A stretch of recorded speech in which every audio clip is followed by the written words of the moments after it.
You're here. Welcome to the Masterminding Success podcast. They say if you want to be successful in business and in life, then surround yourself with successful people. So pull up a seat. The Mastermind is about to begin. Hey, you made it. Glad you could join us for another episode of the Masterminding Success podcast. We're your hosts, Keith Wheeler and Nuria Corby. And what are we going to be talking about today, Nuria? Today we're going to talk about building a community. So yeah, I think that's a good topic as well, as usual. Yeah, I don't think if we had a bad topic, I don't think we would do it, right? No, very true. Those will be the outtakes. Yeah, building a community is such a big part of business, whether it's a digital business or a physical store or restaurant or whatever. But I think people, when they first start a business, I think they either don't even think about building a community or they underestimate how big that really can be. I mean, that's how you go from customers to repeat customers and loyal customers, is that community. What do you think? Absolutely. I agree. And I think what you just said about you don't even realize it when you start a business. It's the last thing you think about, I think. You don't start a business thinking, oh, I'm going to build a community. But it kind of happens. And I think especially in the kind of business we're in, which is all online, it's even more important because if you imagine you've got a little corner shop in a small village or in a town, your community is your customers. They all come in, they know each other, you know them, you get to know them. And that's a really lovely, I love seeing little village shops and things like that where people know each other, and that's a real community. And if that village only has one shop, then that shop is the hub of the community, really. Right. And online is kind of similar because we have social media as a community, we have our customers as a community. So it's still building a community without you even realizing at the beginning. So yeah, I think it's more so, it's slightly different when it's online, but it's still a community. Yeah. Yeah, no, I couldn't agree more. I think, like we said, that it's something that can very easily get overlooked with especially a digital business. I know a lot of people who, have a YouTube channel, and, the YouTube channel, they don't use like the community tab, and that's something that is just one more way that you as a content creator or you as the business can reach out to your customers. When people love to feel like their opinions matter and that their thoughts and their feelings matter, and they like that that feeling that hey, someone's listening.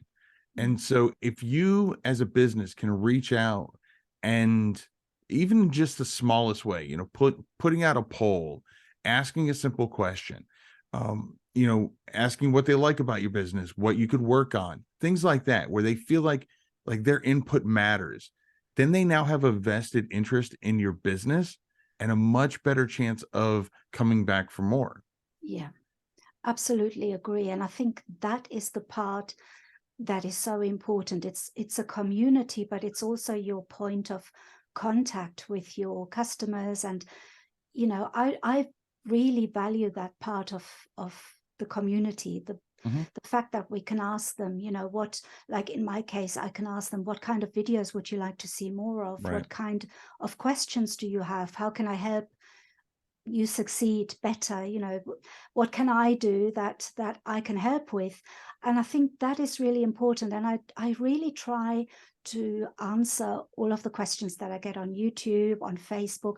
There comes a point when it's too much, it's overwhelming, and you can probably not answer everybody. Right. But I can honestly say that I read all of them and I do register them somehow, and I try and answer. But I think it's so important to really listen as well, and to react to that. And like you said, when you get an answer from somebody, because I watch YouTube channels, I watch all sorts of things. And then when someone replies to you, you get a sense of, oh, they've listened, you know, they actually, what I just said mattered. And I Right. think that's so important. Yeah. Yeah. Yeah. And you brought up a really good point about, you know, Facebook, you know, whether you have a digital business or a physical business, doing something like a Facebook group or any other social media group, again, a way for people to get together, especially, you know, nowadays when, you know, especially in certain parts of the world, we don't get out as much as we used to. You know, having that digital connection, having, you know, again, that community, you know, just that you can tap into. You know, I've got Facebook groups that have, you know, that I run that have thousands of members, and you're right, I can't realistically answer every single question, but what I can do is I read them all. I have moderators that I've, you know, that I've specifically chosen because of their knowledge base that help me with those questions, and then if there's something that they feel that I need to chime in on, or that they really think that I can continue the conversation, then they'll tag me in it, and then I will definitely respond. But you know, the YouTube channel is a perfect example. You know, the YouTube channel for this Masterminding Success podcast, you know, we were just talking before we started recording that we've been getting some really good suggestions on for future videos and future podcasts that we do, you know, and yes, we read them, yes, we comment, but more importantly, we take note, and we, you know, and we're actually doing something about it. Again, can't promise that we do that about everything, but again, it's just one more way that we can interact with our community, whether it's through a comment on the YouTube channel, through an email that gets sent to us, you know, from a listener, whatever. You know, the important thing is that we keep that community building. You know, we don't just, and if you have just one follower, that's a community starting right there. Absolutely. So important. And I know we sometimes say, you know, build up a following to make sales and to do this. It's more than that. It's not just building a community to make sales. It's building a community to really understand what your customers want, what they need, how you can help them, you know, so it all goes hand in hand. And I think it's a two-way thing, you know. You build a community so that you have a two-way conversation with your customers, and that is really important. I think, you know, if I think of myself as a consumer, I like to buy from companies, or I like to look at companies that actually speak to me, that I feel I can connect with, you know. I think that's another topic, that's branding, I guess, as well.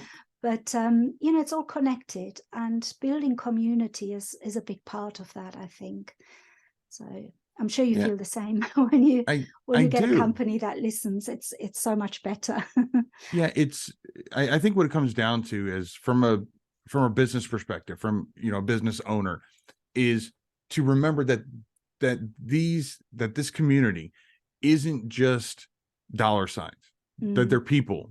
And when they get felt like that, when they get felt and treated like a person, then again, like I said, they have a vested interest in you and in your business. And that's one of the biggest downfalls I've seen with businesses that don't really succeed, is that they don't really nurture that relationship.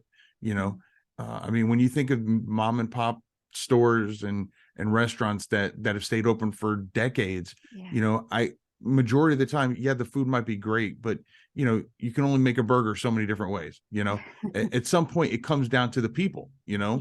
And we are social beings. We want to interact. No matter how introverted someone may be, they still long for that interaction. Now, if they're introverted, it might be digital, but it doesn't matter. You know, they want to feel like they're part of the conversation. You know, they want to feel important. And when it comes to, regardless of what business you have, your customers are the most important thing, because without them, you have no business. You know, you can still have a product, but if you don't have anybody buying that product, then you don't have a business.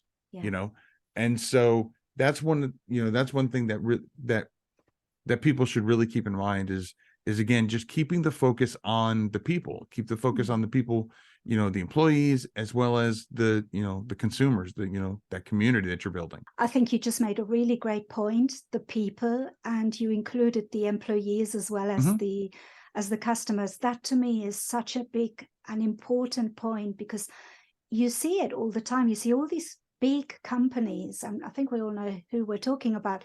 They really don't treat their employees that well. And I think that is such a shame, because there are companies who do it really well, who treat their employees really well. They enjoy working for that company. And it just creates a much better experience for everybody, not just for the customer, but also for the people who are providing that customer service to your customers. And I think that is so important. So it's not just about building a community with your customers, but also with, if you have any employees. I don't have any right now, but if I had any, that would be top of my priority, really, because that's your company. That's how you present yourself to the world, and employees are part of that, every single one of them. So I don't know, I think I really liked that you just said that, that you included the employees in that, because that's so important. I think it's, and I do have some, I do outsource. I do have some employees that work for me, and whether it's, the digital world, or, physical, as a business owner, I can only shout from the mountaintops so much. But if you have employees that work for you, that enjoy working for you, and enjoy and really believe in whatever your product is, then you've got even more voices shouting from the rooftops. Absolutely. And so, they're let's be honest, people are going to shout one way or the other. It's just whether they're shouting positively or negatively, and so, if your employees aren't happy, even if you have a great product, if your employees aren't happy, that negativity is going to come off on the end customer, whether it's, they're rude in customer support, or, they, just complaining on a different forum, whatever, it doesn't matter. That negativity is going to be out there. And Absolutely. So, your employees are definitely part of your community. One thing that when it comes to building the community is that I definitely want to talk about is basically how to start. What are some things that someone can do to kind of get that community started? Because sometimes they're just like, I have no idea where to start. It seems overwhelming, especially for someone who's just starting out their digital business. What are some places that you would suggest starting that community?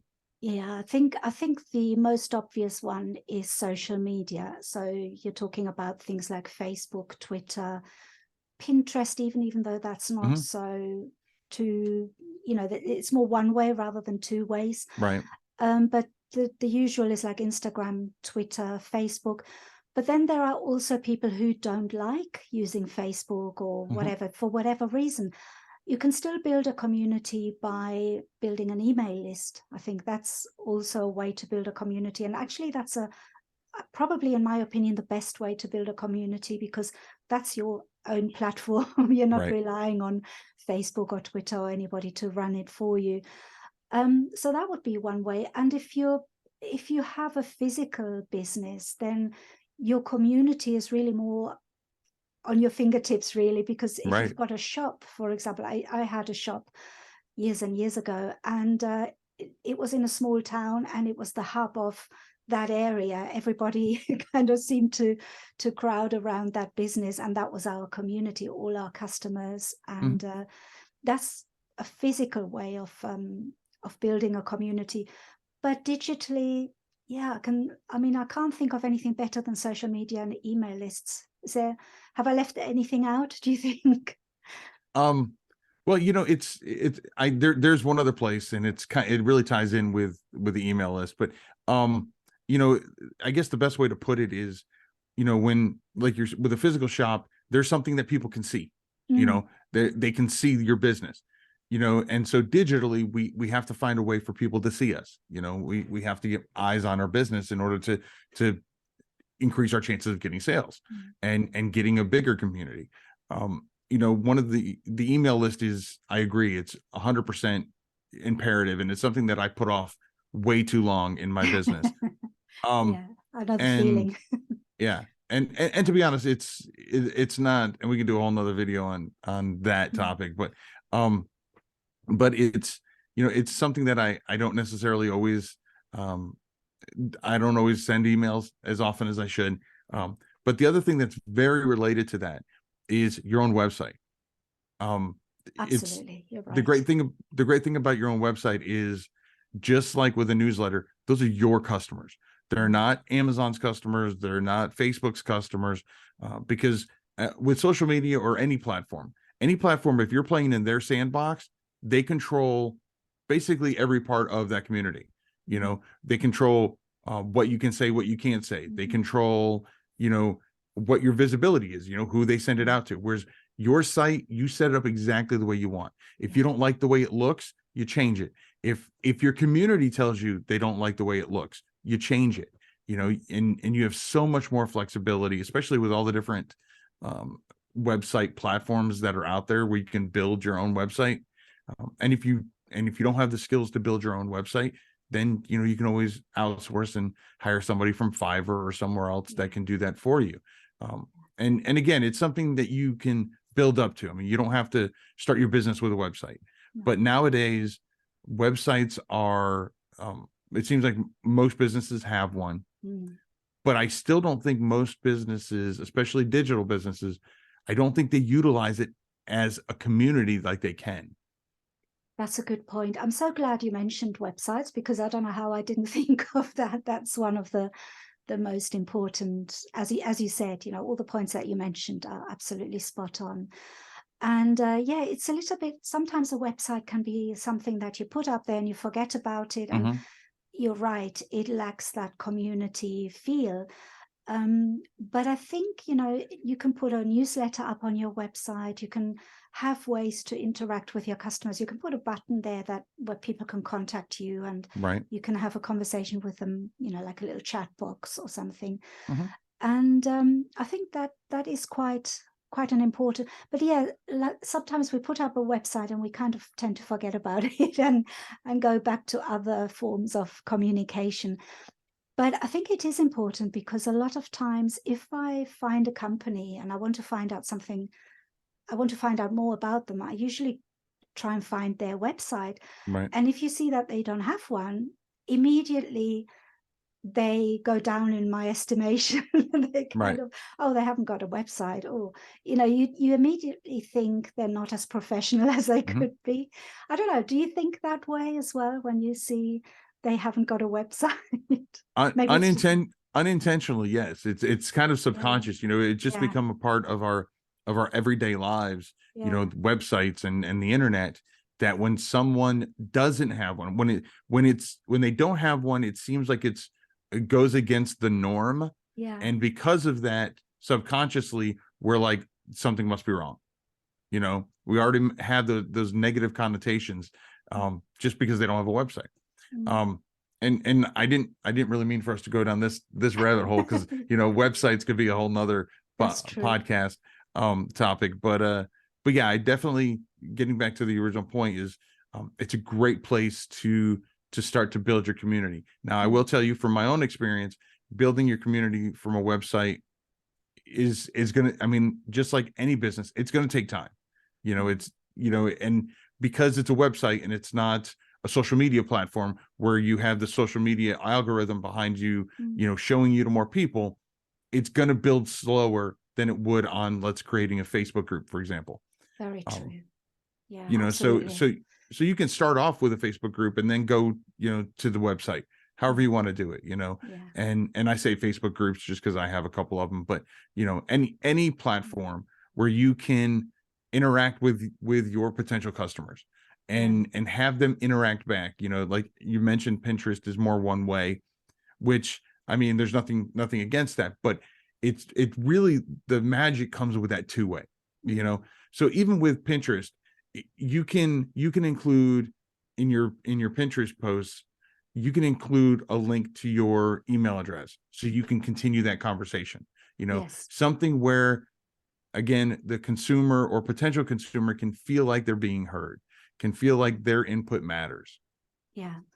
And I think that actually raises a good point, and that is that depending on what kind of business you have, there are different platforms that are better than others for building a community. So Oh, if you've absolutely. got products, or you sell products that are visually very nice to look at, you maybe go for Instagram because it's more photographic, it's, Right. or Pinterest, or, Hmm.